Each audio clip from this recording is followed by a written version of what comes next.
Hey guys, Amy from raisingarrows.net here, and I am out on my back deck like I try to be every morning. I typically eat breakfast out here, look at the news, have a cup of coffee. Sometimes my husband's out here with me, but he had to go to work early this morning.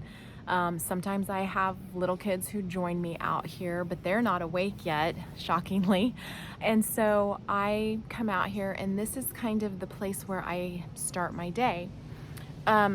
I used to do this as well. I used to sit on my front porch back when I had a couple of kids at the house that we lived at then, especially when my husband was deployed. I would take that time in the morning before my two little kids woke up, and I would sit on the porch and I would read my Bible and I would drink a cup of coffee, and that was my way to get my day started. And then for many, many years, I just had to hit the ground running because I had a baby who was nursing who woke me up. And that was the way that I got up pretty much every morning for almost 20 years. But now it's kind of come full circle, and I'm back to being able to come out here in the mornings, and that's really, really great. But I have, over the years, always found a way to take little breaks, not big breaks, but little breaks that recharge me and get me going to do my job and motivate me and recharge me for getting back in there as a large family mom and doing my job. And it's kind of like that with any job. You know, usually people need a little bit of a break here and there. That's why we have breaks. That's why there's a vending machine. That's why people go walk on their lunch break. It's to allow them to refresh and recharge so that they can get back to work. Now, the problem lies when that refresh and recharge doesn't motivate you to go back to work, and it doesn't actually make you ready to do your job. It actually leaves you either craving continuing to do whatever your break was, or it leaves you dissatisfied and upset with the job that you have at hand. And that is not good, and that's not a good way, especially for a mother who's not going to quit her job, hopefully, but she needs to have something that refreshes and recharges her to the point where she is motivated and she is ready to get back into the thick of things, because you have to. That is your calling, and the Lord equips you for that, and He calls you to that, and you need to be ready and willing to do your job. But if the breaks that you're taking are not giving you that refreshment, then either you have too high expectations of the breaks, or the breaks aren't the right kind of recharge for you. They're actually leaving you more exhausted than when you went into the break, and that's not good either.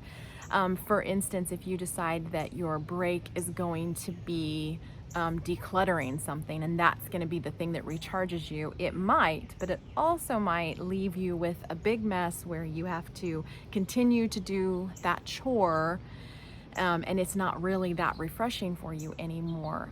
Perhaps you think a good break would be to take a walk. Now, for some people, absolutely, and for me, it is a pretty decent break.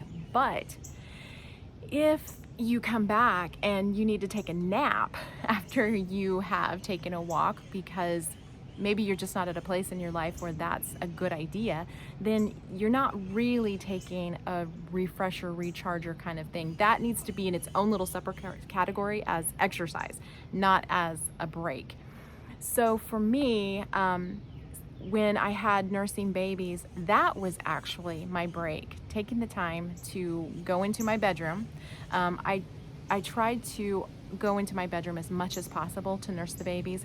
It was a quiet environment for them. It was a quiet environment for me. Sometimes I would even shut the door and just kind of pull away from the world and the rest of the household for a while, and that would give me the recharge and the refresh.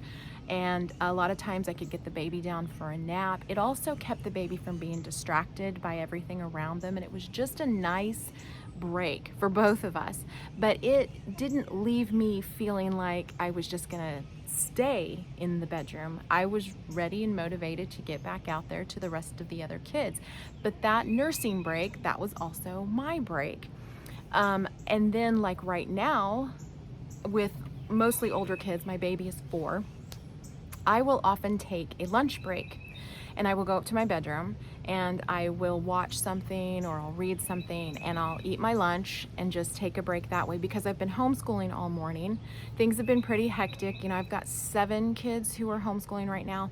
And so I'm here and I'm there, and it takes a lot of mental energy. And so for lunch, I take a break usually. I don't always, but it just is a nice little recharge for me. And within about 30 minutes, I am ready to get moving again. But that's the place I am right now. I could not have done that a few years ago. But with a child who is 4 as my youngest, things are a lot different than they were for many, many years. Like I said, my breaks used to be nursing the baby, so that may be all you can manage. I also took breaks here and there, maybe like 5 minutes in the garage, and just breathe for a second, and just get back to where I needed to be. Sometimes it's looking through a cookbook. Sometimes it's reading in a book. I've told you before on the blog that I read Amish novels, and I don't read them because there's some great, amazing literature.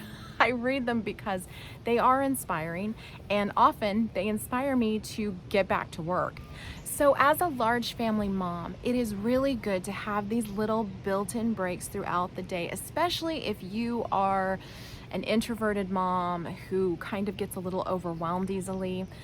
That's who I am. It's the noise and the chaos can easily overwhelm me. I know when I am trying to concentrate, I literally have to tell everyone to just be quiet for a second, and I stand there and stare, and the kids know mom's having a moment. She needs to think for a second before she can act. And you know, everybody knows that, and that's just because I have a little bit of sensory processing issues and I need to just take a second. And they're all really good about that because they've grown up with me and I've grown up with them.